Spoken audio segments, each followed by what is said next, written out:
Hello and hi everyone, स्वागत है फिर से एक नए वीडियो के साथ। और दोस्तों, आज के इस वीडियो में हम बात करेंगे laboratory assistant exam 2025। Arunachal Pradesh staff selection board ने फिर से एक एडवर्टाइजमेंट जारी किया गया है। वो है आपका lab assistant exam. Directorate of forensic science and home department दोस्त होता है, बड़ा बड़ा क्रिमिनल केसेस होता है, उसके एविडेंस कलेक्ट करने के लिए एक फोरेंसिक टीम का जरूरी होता है। ठीक है, तो फोरेंसिक डिपार्टमेंट वो ही लेबोरेटरी असिस्टेंट का रिक्रूटमेंट मतलब उसको रिक्वायरमेंट है, तो इसीलिए इसका एडवर्टाइजमेंट पब्लिश किया गया है Arunachal Pradesh staff selection board द्वारा। और Arunachal Pradesh staff selection board एपीएसएसबी जो बैक टू बैक एडवर्टाइजमेंट डाल रहे हैं दोस्तों। और जो एपीएसएसबी ने आपका एनुअल कैलेंडर 2025 दिया है और उसका हिसाब से उन्होंने सही टाइम में सभी एडवर्टाइजमेंट ऑलरेडी पब्लिश कर चुका है। और कोई कोई एडवर्टाइजमेंट जो ऑलरेडी कंप्लीट भी हो चुका है प्रोसेस, और एक दो आपका फॉर्म फिल अभी जारी है और एक दो एग्जाम भी होने को है। तो ऐसे करके अभी लेबोरेटरी असिस्टेंट का भी एडवर्टाइजमेंट आ चुका है। तो मैं कहूंगा Arunachal Pradesh staff selection board जो हमारा अरुणाचल प्रदेश का एक one of the best exam board कहेगा। और इसके अंदर में ग्रुप डी और ग्रुप सी जैसे पोस्ट का रिक्रूटमेंट किया जाता है, आपको सब पता होगा। तो लेबोरेटरी असिस्टेंट है, ये ग्रुप सी का अंदर में आता है। Directorate of forensic science and home department को चाहिए लैब असिस्टेंट, ठीक है, फोरेंसिक टीम में काम करने के लिए। तो यहाँ पर कुल मिलके आपको 26 पोस्ट देखने को मिलेंगे। आगे हम देखते हैं, डायरेक्ट हम सीधा फोइन पे जाएंगे। तो यहाँ पर सबसे पहले आप इंपॉर्टेंट डेट्स को देखिएगा। इसको आप फिलअप करने के लिए 15 सितंबर से लेके आपका 30 सितंबर तक, 15 सितंबर से लेके 30 सितंबर, यहाँ पर ध्यान दीजिएगा 15 दिन का ही समय दिया गया है। रिटर्न एग्जाम होता है इसका 16 नवंबर 2025 संडे को रिटर्न एग्जाम होगा। तो नेम ऑफ पोस्ट पोस्ट तो आपको मालूम होगा, लैब असिस्टेंट, ठीक है, लेबोरेटरी असिस्टेंट।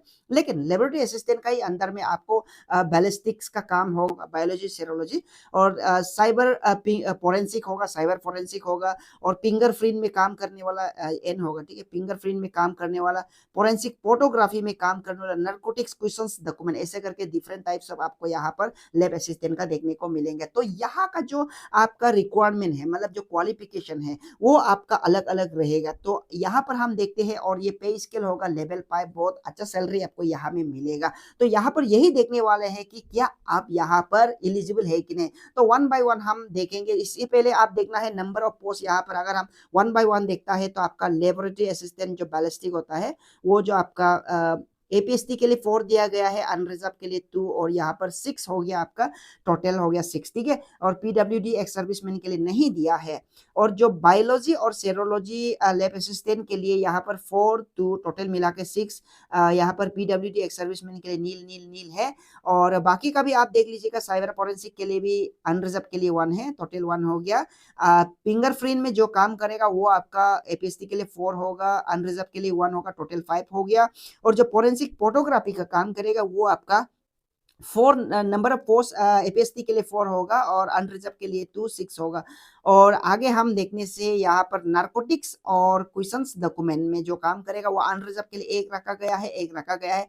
कुल टोटल मिला के यहाँ पे 26 पोस्ट दिया गया है। यहाँ पर हमने पोस्ट देख लिया है। अब वन बाय वन करके जो आपका लैब असिस्टेंट है, इसका क्या क्वालिफिकेशन रहेगा, क्या आप क्वालिफाई है, वो आप देख लीजिएगा। अगर क्वालिफाई है तो आप यहाँ पर फॉर्म फिल कर सकते हैं।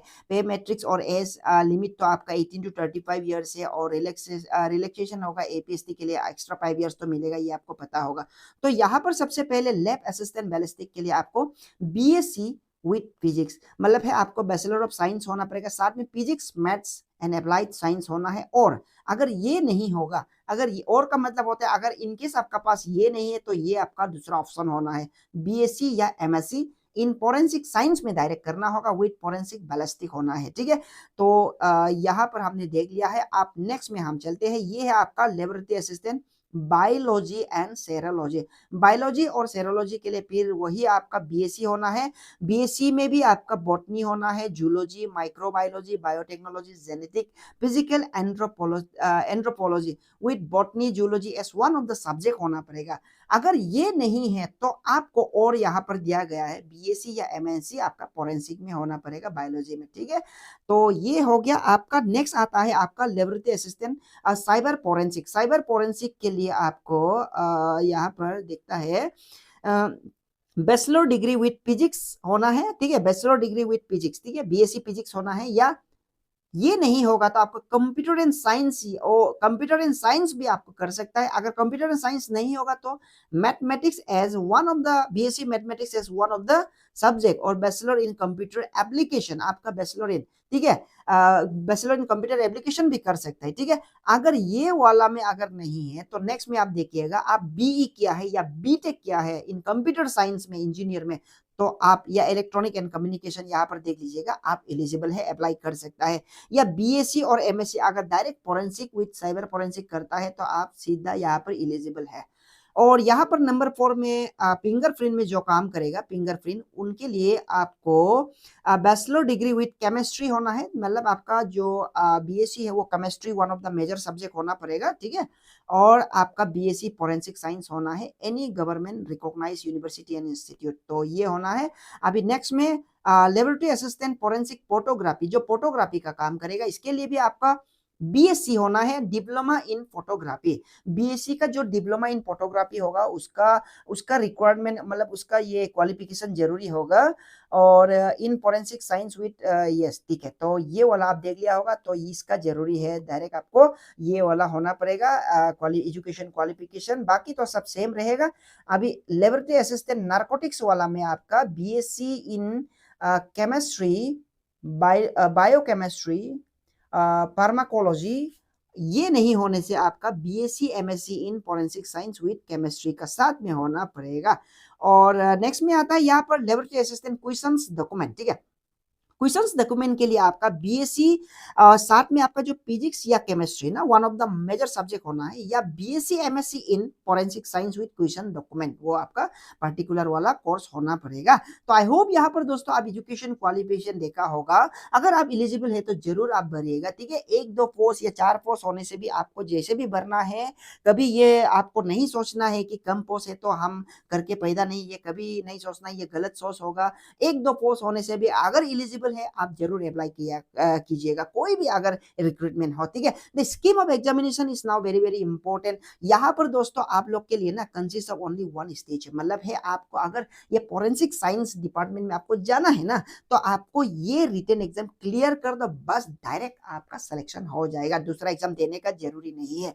यहाँ पे आपको जनरल अवेयरनेस 50 मार्क्स का आपका देना होगा, जनरल इंटेलिजेंस एंड रीजनिंग होता है वो आपका 50 मार्क्स का होगा, एरिथमेटिकल एंड न्यूमेरिकल एबिलिटी ये आपका 50 मार्क्स का होगा, test of English language and comprehension ये आपका 50 मार्क्स का होगा, टोटल मिला के 200, ठीक है। टोटल आउट ऑफ 200 में से आप कम से कम मेरा ख्याल से आपको यहाँ पर 150 प्लस तो लाना होगा, ठीक है, 150 प्लस लाना होगा तब आपका चांसेस ज्यादा रहेगा। तो दोस्तों यहाँ पर आप कोशिश कीजिएगा। एंड यहाँ पर एक प्लस पॉइंट है आपके लिए, वो है there is no negative marking, यहाँ पर कोई नेगेटिव मार्किंग नहीं है दोस्तों, तो ये आपके लिए एक प्लस पॉइंट है, एडवांटेज है। तो यह होगा एक ही स्टेज का एग्जाम होगा, दूसरा स्टेज नहीं है, तो जरूर कोशिश कीजिएगा दोस्तों। और यहाँ पर अगर हम सिलेबस का बात करेगा तो सिलेबस आप देख लीजिएगा, मैं जूमिंग करके भी दिखा रहा हूँ। यहाँ पर अगर हम जीके का बात करेगा, जीके में किस टाइप का क्वेश्चन आएगा वो आप देख लीजिएगा, कैसे कैसे क्वेश्चन कटेगा। यहाँ पे question in the section will teach the candidate general awareness environment का बारे में हो गया, सोसाइटी का बारे में हो गया, ठीक है।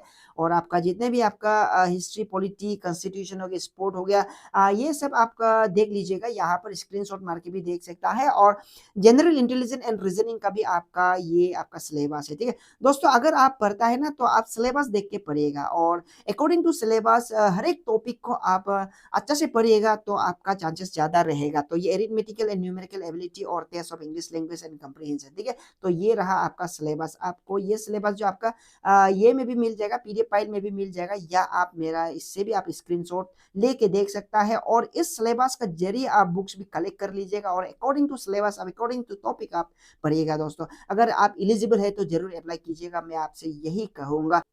तो आज के लिए बस इतना ही था, ये आपको एडवर्टाइजमेंट हमको बताना था। अगर आप एलिजिबल है तो अप्लाई कीजिएगा, कम पोस्ट होने से भी अप्लाई कीजिएगा, ट्राई कीजिएगा अगर आप एलिजिबल है, ठीक है दोस्तों। क्या पता आपको ये बार मिल भी सकता है। तो इससे tune for more updates, thank you for watching. तो मिलते हैं अगले वीडियो में, thank you, bye bye, take care and study well.